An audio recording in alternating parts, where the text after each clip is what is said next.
Glória a Deus, aleluia. Quero cumprimentar a todos com a paz do Senhor, amém? Peço que os irmãos abram comigo no livro de Salmo, de número 126, do verso 1 em diante, amém? Quero aproveitar a oportunidade para estar agradecendo a Deus, primeiramente, que nos concedeu essa oportunidade de estar aqui, falando mais uma vez do seu imenso amor.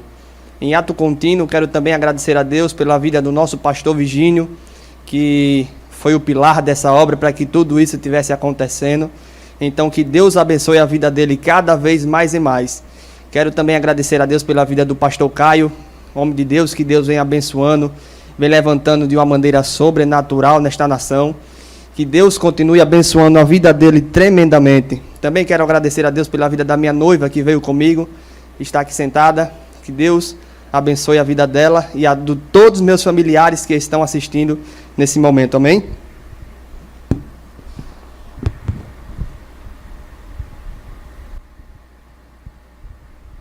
Salmo de número 126 vai dizer assim: Quando o Senhor trouxe de Sião, quando o Senhor trouxe do cativeiro os que voltaram a Sião, estávamos como os que sonham.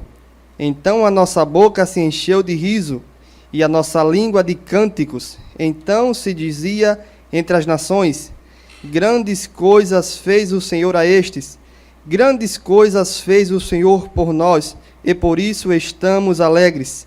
Faze-nos regressar outra vez do cativeiro, Senhor, como as correntes do sul. Os que semeiam em lágrimas cegarão com alegria. Aquele que leva a preciosa semente andando e chorando, voltará sem dúvida com uma alegria, trazendo consigo os seus molhos. Amém? Glória a Deus.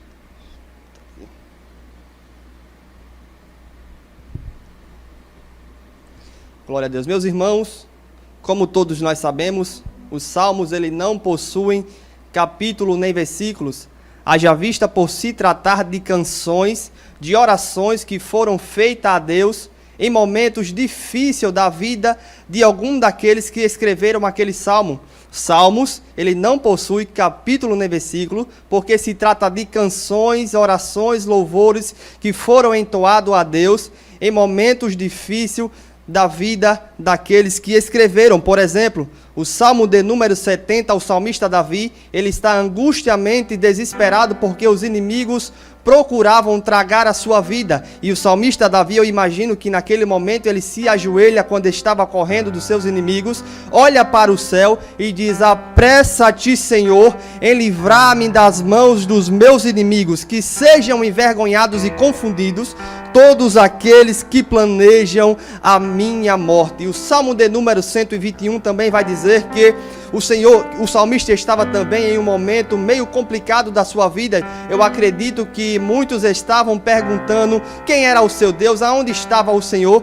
Então ele eleva os seus olhos para os montes e diz que o socorro dele vem do Senhor que fez os céus e a terra.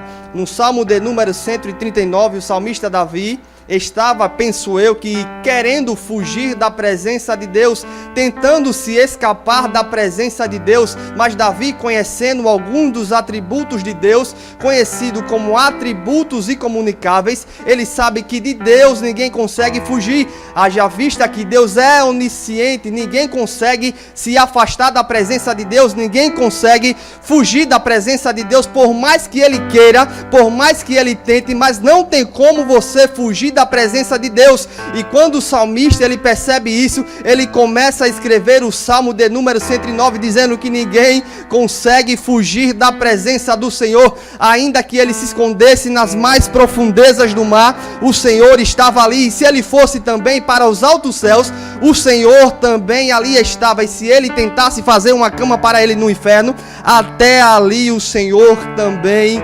estava. Glória a Deus. Meus irmãos, e o Salmo de número 126 não é diferente. O Salmo de número 126, ele também foi escrito em um momento de grande alegria do povo de Israel. Este salmo era como se fosse um hino, um hino nacional para aquele povo de Israel. Todos cantavam, todos adoravam. E se você for observar comigo aí na sua Bíblia, vai estar escrito no subtópico dizendo Salmo dos degraus, ou salmos de peregrinação, ou salmos de romaria, aleluia. Por que, você me pergunta, por que está escrito assim? É bem simples, porque os salmos, esses salmos representam algum período da vida do povo de Israel. Este salmo representa algum período da vida daquele povo de Deus, e esses salmos, eles deveriam ser entoados em frente à casa do divino por pessoas, por um grupo de adoradores que adoravam, e ato contínuo, quando esse povo adorava, levava a nação a adorar juntamente com eles, e quando eles adoravam, o povo lembrava de algum feito que Deus tinha feito, realizado na vida do povo de Deus. Toda vez que eles subiam um degrau, eles recitavam um salmo desses, e em ato contínuo o povo louvavam juntamente ao Senhor, lembrando de algum feito, de algum benefício que o Senhor tinha realizado na vida do povo dele. Glória a Deus. Meus irmãos, esse salmo de número 126, ele nos traz à memória um dos momentos que Deus deu livramento a Israel. Este salmo, ele traz à memória um dos grandes livramentos que o Senhor dera na vida do povo dele, a saber, o cativeiro babilônico. O cativeiro babilônico, cativeiro esse que aquele povo foram cativo. Deus permitiu que aquele povo fosse cativo por causa da sua rebeldia, por causa de dividir a adoração que era somente de Deus com outros deuses. Cativeiro esse que Deus permitiu que Babilônia, que Nabucodonosor viesse como instrumento para converter Israel de todo o seu pecado. Então a Bíblia diz que Jeremias profetiza a respeito do cativeiro babilônico, dizendo que esse cativeiro duraria 70 anos. E então Deus permite que Nabucodonosor entre lá em Israel, pegue para consigo alguns jovens que ali estavam e levem cativo para a Babilônia. Aleluia! Glória a Deus! E chegando lá, eles ficam cativos, passa anos e anos ali naquele cativeiro, passa anos e anos ali cativo, porque desobedeceram a palavra do Senhor. Mas também é bom lembrar que estes salmos, ele traz à memória o poder que Deus tem de reverter situação na vida daquele que Deus ama. Este salmo nos traz à memória o poder que Deus tem de mudar quadro da vida daqueles que adoram a Deus. Este salmo nos traz à memória o poder que Deus tem de trazer de baixo, trazer para cima aquele que está embaixo. Glória a Deus. E eu já quero liberar uma palavra para você nesta noite. Deus vai mudar o seu cativeiro. Para você que acha que essa sua situação é impossível, eu venho aqui nesta noite te dizer: Deus está mudando o seu cativeiro. Apenas adore a Ele, glorifique a Ele, exalte a Ele, porque Ele vai mudar o cativeiro da sua vida. Glória a Deus. Não se desespere, apenas adore a Ele, porque eu conheço um Deus que Ele é especialista em mudar cativeiro. Eu conheço Deus que Ele é especialista em mudar situação na vida do crente. Glória a Deus. Meus irmãos, depois que eles estão lá no cativeiro, a Bíblia vai dizer que passa-se 70 anos. Eu acredito que nesse período de 70 anos passou gerações e gerações. Nasceram gerações e gerações de filhos de Israel ali. Uns já conheciam a sua terra, outros não. Mas eu acredito que seus pais traziam sempre à memória como era a sua terra. Eles traziam a esperança na vida dos seus filhos, dizendo: olha, meu filho, nós estamos aqui porque transgredimos a lei do Senhor, mas o Senhor prometeu que um dia Ele iria nos tirar deste cativeiro, iria levar-nos novamente para a nossa terra. Não desanime, meu filho, apenas creia que o Senhor um dia vai mudar este quadro em nossa vida. Apenas creia que o Senhor Ele vai mudar a situação nesta vida. Apenas creia que o Senhor um dia vai mudar este cativeiro. E depois que passa-se 70 anos, Deus decide lembrar de Israel para dar vitória vitória, aleluia. Eu quero te dizer nesta noite que Deus decidiu lembrar de você e a vitória está chegando aí na sua casa. Não se desespere, não se desanime, fique tranquilo, porque o Senhor decidiu lembrar de você. E quando Deus decide lembrar de alguém, meu irmão, não tem como correr, porque se o Senhor quer abençoar, não tem quem faça parar a mão do Senhor. Glória a Deus. Se o Senhor prometeu a você, a promessa ainda está de pé. Se o Senhor decidiu mudar a sua história, a promessa ainda está de pé. Se o Senhor decidiu mudar a situação da sua vida, fique tranquilo. A Bíblia diz que Ele não é homem para que minta, nem filho do homem para que se arrependa. Aleluia! E Ele está mudando o quadro da sua história. Ele está mudando o quadro da sua vida. Aleluia! Glória a Deus. Meus irmãos, alguns historiadores, bem como no livro de Isaías, vai dizer que Deus, ele fala com um rei chamado Ciro em sonhos. Aleluia. Deus fala com esse rei. Vale observar que este rei, ele não servia ao Deus Todo-Poderoso, mas Deus chega para Ciro em sonho e começa a falar com Ciro no livro de Isaías capítulo 45, dizendo que ele era com Ciro, que estava com Ciro, que ele ia adiante de Ciro, aleluia. E enquanto Ciro estava dormindo, o Senhor estava falando com ele. E o povo de Israel neste período também estava dormindo, porque Deus falou com Ciro à noite. E no final da sua conversa, Deus diz a Ciro: Ciro, libera o meu povo, solta o meu povo, tira meu povo do cativeiro, aleluia. Eu quero liberar uma palavra rapidamente para você. Enquanto você está dormindo, Deus está trabalhando ao seu respeito. Enquanto você está dormindo, Deus está trabalhando para te dar vitória, aleluia. Glória a Deus. Não se preocupe, apenas descanse, porque o Senhor vai fazer aquilo que Ele te prometeu, jovem. Fica tranquilo, porque o Senhor vai te dar aquela faculdade que você quer. Fica tranquilo, para Ele isso é nada, isso é besteira. Se o Senhor prometeu que iria te dar um namoro, um noivado, um casamento, fica tranquilo, jovem. Não se desespere, apenas creia na promessa do Senhor, porque Ele prometeu que iria te dar vitória. E Ele vai dar, porque Ele cumpre com aquilo que Ele prometeu. Aleluia. Só apenas descansa, porque quem te prometeu garante. Aleluia. Vale observar também que Ciro, ele não servia a Deus. A Bíblia vai dizer que ele era um rei pagão. Ele não servia a Deus. Mas quando Deus quer abençoar o seu povo, Ele usa até quem não serve a Ele para dar vitória ao povo seu. Aleluia. Deus usa quem Ele quer para te dar vitória. Deus pode falar com o reitor da faculdade e dizer: dá uma vaga aí para o meu filho. Deus pode falar com o dono da empresa: dá uma vaga de trabalho para meu filho. Deus detém o poder de tudo. O controle de tudo está nas mãos dele. Não fique tranquilo, não se desespere, fique tranquilo, porque o Senhor, Ele vai fazer aquilo que te prometeu. Aleluia. Glória a Deus. E depois que o povo, ele sai da terra da Babilônia, quando eles pisam fora da terra, aí começa então a ser escrito o Salmo de número 126. Começa então a dar início ao Salmo de número 126. E o escritor, que a Bíblia não revela quem é um salmista anônimo. Ele começa dizendo: quando o Senhor restaurou a sorte de Sião, éramos como os que sonham.